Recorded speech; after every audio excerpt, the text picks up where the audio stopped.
coup, on le voit arriver.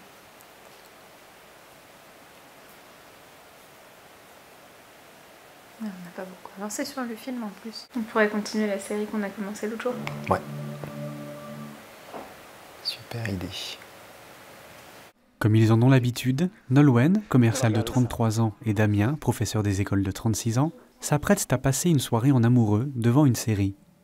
Pour ce couple de longue date, parents d'un petit garçon d'1 an, tous ces moments à deux sont importants et ne doivent pas être parasités par leur téléphone. C'est quand même un moment de partage à ce moment-là. On regarde le même film, la même série et très souvent on en parle après, on en discute en prenant un café. Et puis très souvent ça nous arrive en fait de mettre pause et puis de commenter, d'essayer de deviner la fin, etc. Donc c'est un vrai moment de partage de couple. Auparavant, lorsqu'on regardait un film, on avait tendance à garder nos téléphones, nos smartphones sur la table basse ou près de nous. Et alors dès qu'il y avait une application de contact qui se mettait en route, on sautait sur nos téléphones. Exactement, ouais. On sautait sur le téléphone et puis souvent on mettait pause et ça entrecoupait notre soirée et puis ça isolait un petit peu, moi ça m'isolait ou celui qui était concerné. Mais c'est vrai qu'avant, quand on avait tendance à être un peu plus comme ça sur nos téléphones, chacun de notre côté, ça pouvait être plus facilement générateur de disputes ou de frustrations, où on avait l'impression d'être un peu seul dans son coin, chacun son tour sur notre téléphone et de pas vraiment vivre ces moments-là ensemble. Et c'est vrai que depuis qu'on a un enfant, en plus, aujourd'hui, c'est encore plus important pour nous d'avoir ces moments-là à deux, de qualité. Désormais, si on passe un moment au restaurant ensemble, on va essayer, parce que parfois ça ne fonctionne pas, mais on va essayer au maximum de ne pas du tout regarder l'écran de notre téléphone, ou alors c'est pour prendre une photo de notre fils, mais c'est en tout cas pas pour aller consulter les réseaux, pas pour répondre, mais simplement profiter de ce moment-là et qu'il ne soit pas entrecoupé par des notifications, des messages, ce qui était le cas il y a quelques années, effectivement. Pour s'assurer de la déconnexion et ne pas être tenté, Damien a un rituel le soir quand il rentre du travail. Je mets systématiquement mon téléphone sur mon chevet près du lit dès que j'arrive le soir. C'est la première chose que je fais et je le récupère le soir en allant me coucher au moment de mettre mes alarmes pour le réveil.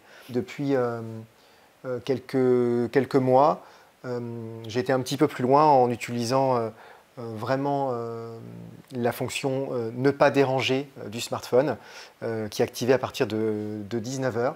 Donc je ne reçois plus de notifications, en tout cas elles n'apparaissent plus à l'écran. Et il n'y a plus cette tentation d'aller consulter la notification. C'est vrai que le smartphone, on souhaite vraiment que ça reste un outil quand même qui reste de connexion entre nous quand on est séparés. Donc pendant la journée, par exemple, quand on est au travail tous les deux, on aime bien pouvoir s'envoyer un petit message pour savoir comment ça va, si on passe une bonne journée ou pour se donner quelques nouvelles.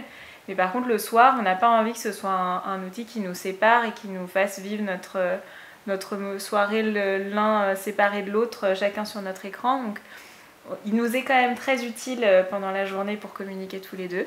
Mais on aime bien le mettre de côté le soir pour passer du temps vraiment ensemble. Du coup, on le voit arriver. En se fixant des petites règles et limites au quotidien, Nolwenn et Damien peuvent partager ces moments privilégiés en profitant pleinement l'un de l'autre. C'est sur le film en plus. Il y a des points positifs dans l'arrivée des smartphones dans la vie des couples.